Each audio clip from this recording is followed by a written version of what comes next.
S L O based teaching اصل میں quality teaching کا آلٹرنیٹو ہے، کانسیپٹ بیسڈ ٹیچنگ کا آلٹرنیٹو ہے،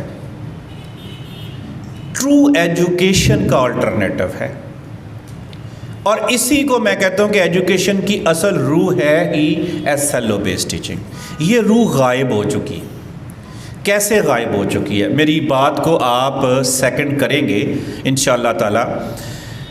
میں اگر اب کسی کلاس میں جاؤں، میں کہوں کہ اپنا ایسے لے کے آئیں جو آپ نے انگلش یا اردو میں لکھا ہے، اگر سارے 30 کے 30 بچوں کی میں نوٹ بکس لوں تو 30 کے 30 بچوں کی نوٹ بکس میں ایسے ایک جیسا ہوگا۔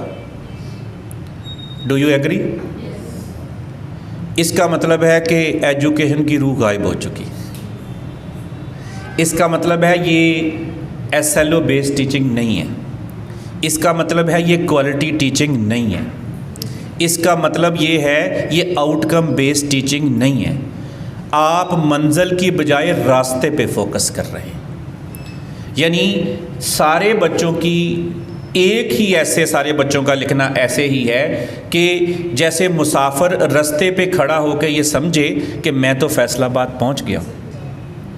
وہ راستے پہ ہی چلتا جائے اور سمجھے میں تو تو ایسے مسافر تو فیصل آباد نہیں پہنچ سکتا، ایسا مسافر تو کہیں نہیں پہنچ سکتا۔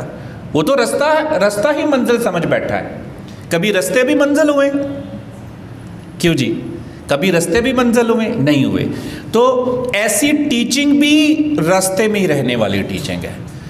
ایسا کام آپ صدیوں بھی کرواتے رہیں گے تو جو چیز اس کے نتیجے میں حاصل ہونی تھی وہ نہیں ہوگی، گارنٹی ہے یہ۔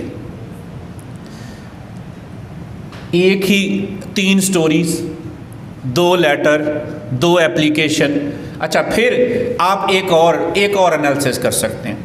جو کویسچن کے آنسر لکھے جاتے ہیں سبق کے کمپوزیشن کے، عالیہ عائشہ کے گھر کیوں گئی تھی، ہوتا ہے نا کہ بھئی یہ بتائیں، تو اس کے اینڈ میں جو جوابات ہوتے ہیں اگر 30 کے 30 بچوں کے ایک جیسے ہیں تو سمجھو ایجوکیشن کی روح غائب ہے۔ کیونکہ اب ایس ایل او کیا تھا، آؤٹ کم کیا تھا اس ایکٹیویٹی کا؟ بتائیں مجھے ذرا، کیا آؤٹ کم ہے اس ایکٹیویٹی کا جو ہم کمپوزیشن کرواتے ہیں، جس کے اندر ہم لیٹر، سٹوری، ایپلیکیشن کرواتے ہیں، یا ہم کسی بھی مشق کے وہ سوالات کمپوزیشن کے کرواتے ہیں، اس کا مقصد کیا تھا؟ ریڈنگ اور رائٹنگ سکلز۔ اب مجھے سوچ کے بتانا ہے as a teacher, as a administrator تو آپ کو ظاہر اس بات کی سمجھ ہوگی، لیکن ایز اے ٹیچر بھی مجھے بتائیں کہ آپ کے خیال میں یہ جو ہم ایک ہی طرح کا ایسے کرواتے ہیں، بے شک ہم 10 ایسے کرواتے ہیں، 10 تو نہیں کرواتے، 3-4 ہی کرواتے، ایک ہی طرح کا لیٹر، سٹوریز کرواتے ہیں، اس کے نتیجے میں رائٹنگ سکل امپروو ہوتی ہے بچوں کی؟ اچھا لیکن آپ خود ایگری کرتے ہیں اس بات پہ کہ اس کے نتیجے میں رائٹنگ سکل امپروو نہیں ہو سکتی، بے شک اس طریقے سے ہم 100 ایسے بھی کروا لیں۔ ہاں، وہ 100 ایسے میں سے جب 101 ایسے لکھنا پڑے گا، کیا بچہ وہ لکھ سکتا ہے اپنی مرضی سے؟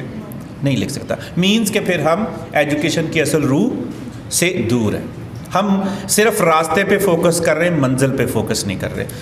یہ جو کتابیں ہمیں 1 سے 5 تک ہیں جو ہمیں فائدہ دیں گی، وہ یہ فائدہ دیں گی کہ ہم بچوں کو اسکل بیسڈ ٹیچنگ کے اوپر، اسکل بیسڈ لرننگ کے اوپر آمادہ کریں۔ یہ بیسیکلی جو آؤٹ کم ہے یہ اسکلز ہیں، اور جب ہم بات کر رہے ہیں وہ رائٹنگ کی تو وہاں پہ ہم اس سورس کے اوپر فوکس کر رہے ہیں، لیٹر، سٹوری، اسکل اس کے نتیجے میں رائٹنگ پیدا ہونی ہے، اس کے اوپر ہم فوکس ہی نہیں کر رہے۔